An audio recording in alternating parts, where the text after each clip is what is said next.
We were just talking about how candidates, a lot of them will not answer hard questions. And so I think the biggest thing is when you can get them to answer the questions, then you can make an informed decision. It's obvious that Ron Paul has different things that he connects with people on, and Santorum has different things, and Romney probably has different things. You can go down the list from there, Gingrich, or even Kane at the point, he had some people he connected with. So there's all these different things, but when you can't get a candidate to give you a straight answer, that's where the problems really come in. Josh Duggar is facing more problems while serving his prison sentence. About 10 days ago, news surfaced that he was asking the judge for help in getting legal representation. He said he couldn't afford a lawyer and requested the court to either let him hire one or appoint one for him.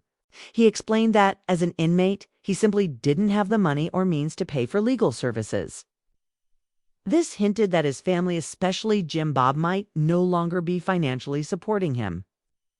This is especially surprising since a house was reportedly bought in April, possibly as a way to convince his wife Anna to stay with him. Recently, Josh's release date was changed. He was previously expected to be released on October 2, 2032. But now the new date is December 23, 2032. That's a difference of 82 more days added to his sentence. This isn't the first time this has happened. When someone first enters federal prison, their earliest possible release is based on completing 85% of their sentence. Inmates can earn good conduct time up to 54 days each year if they follow the rules and don't cause trouble. When Josh started serving his sentence, its original release date was set for August 12, 2032. But after just under 3 years in prison, he has already lost 133 days of earned time. That means instead of gaining the full 54 days of good behavior per year, it's only earning around 10 days per year. If this continues, Josh might not get out until much later, possibly as late as 2034. Depending on how many more violations he racks up, the reason for this latest loss of time might be tied to some serious rule breaking inside the prison. Around the same time his sentence was extended, there were reports of several incidents. In one case, a prisoner allegedly mixed something with urine and threw it on a guard. This caused a temporary lockdown and led to commissary restrictions, where inmates could only spend $25 instead of their usual $360 per month. Another report mentioned a search in one of the buildings where hidden cell phones were discovered. In federal prisons, cell phones are a major issue because they pose a security risk. Possession of one can lead to disciplinary actions, including losing good time or being sent to solitary confinement. Josh had already been caught with a phone once before, which added 51 days to his sentence. Based on the severity level of this second offense, it's possible he was caught again. This time, they removed 82 days, which fits the punishment for a repeat offense. Interestingly, Josh had been placed in a special dorm for inmates who supposedly maintain good behavior. He was reportedly assigned there not because he earned it, but likely due to his public profile.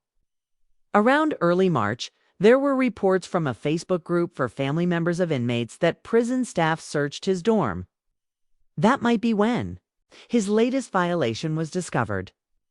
All of this suggests that Josh's time in prison could be extended even further if he continues to break the rules. The situation at Seagoville prison took a sharp turn recently when 6 mobile phones and illegal substances were discovered during surprise inspections.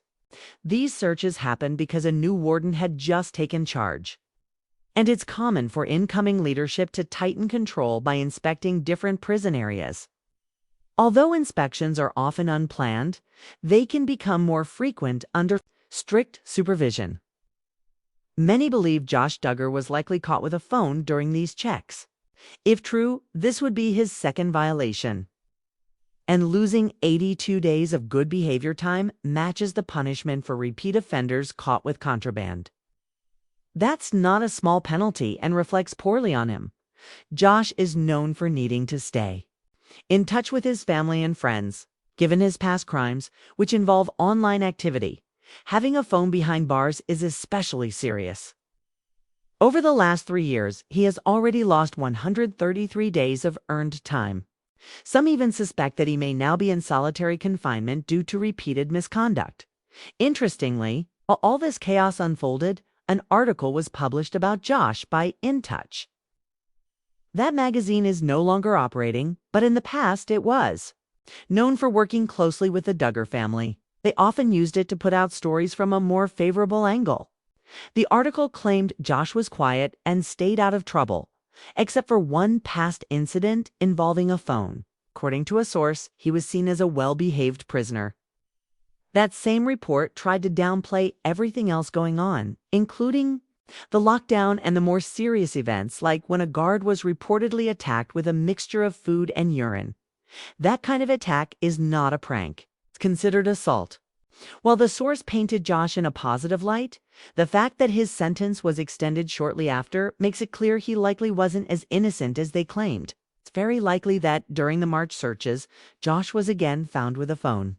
However, it's doubtful that he was involved in the more violent incident involving urine, which seems more consistent with someone in crisis or suffering from mental health challenges.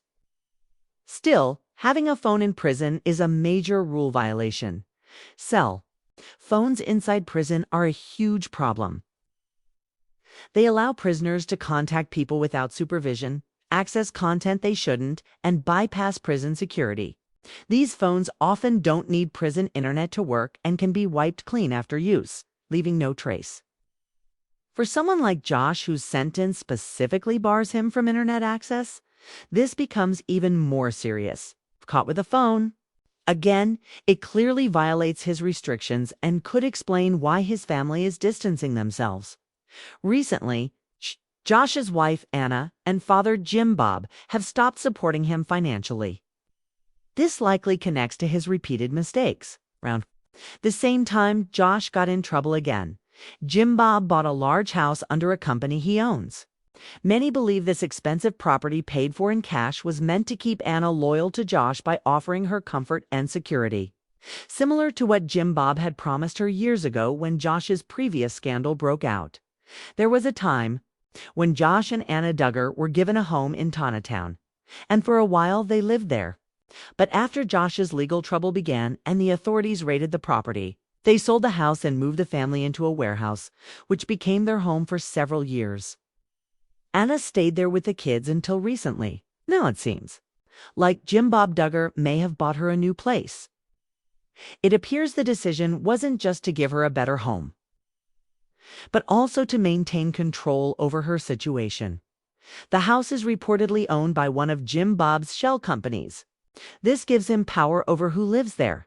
If Anna wants to continue staying in the home with her children, she would likely need to stay loyal to Josh. That kind of arrangement seems to follow the same pattern. The family has followed for years financial support only if she remains by Josh's side. Someone who knows the Duggars told me they believe this new house was indeed purchased for Anna. Honestly, after everything she's gone through, she deserves way more than just one house. But it's sad if she's only getting a place to live. In exchange for staying with a man who's repeatedly broken trust, she should have the freedom to walk away if that's what she wants, without losing her stability. Right now, Josh is facing serious consequences inside prison. If he's caught again with a cell phone, it will be his third violation. The punishments for a third offense are much more serious than before. He could face the highest level of disciplinary action allowed in the system. This means he might be put into solitary confinement known as the SHU Special Housing Unit for as long as 18 months. All of his previously earned good time could be completely taken away, leaving him with no early release. There are even more penalties that could follow. He could be fined, have property taken from him, lose housing privileges, or be restricted to certain areas of the prison. He might also be required to take on extra duties or face total loss of all perks he once had. Worst case scenario, his chance of getting out early could disappear completely. That means he'd have to serve the entire 12.5 years with no reductions at all. Josh has already lost more than 130 days of good behavior time for previous violations. And another incident could make things far worse. He's at a point now where one more mistake could take away every benefit he's earned so far. His sentence would become fixed until the very last possible day, with no early exit. This situation is quickly becoming more serious, and if he doesn't turn things around, he'll face the full consequences of his choices. Let me know what you think in the comments. Don't forget to like the video, subscribe to the channel, and hit the notification bell so you stay updated. Thanks for watching. See you next time.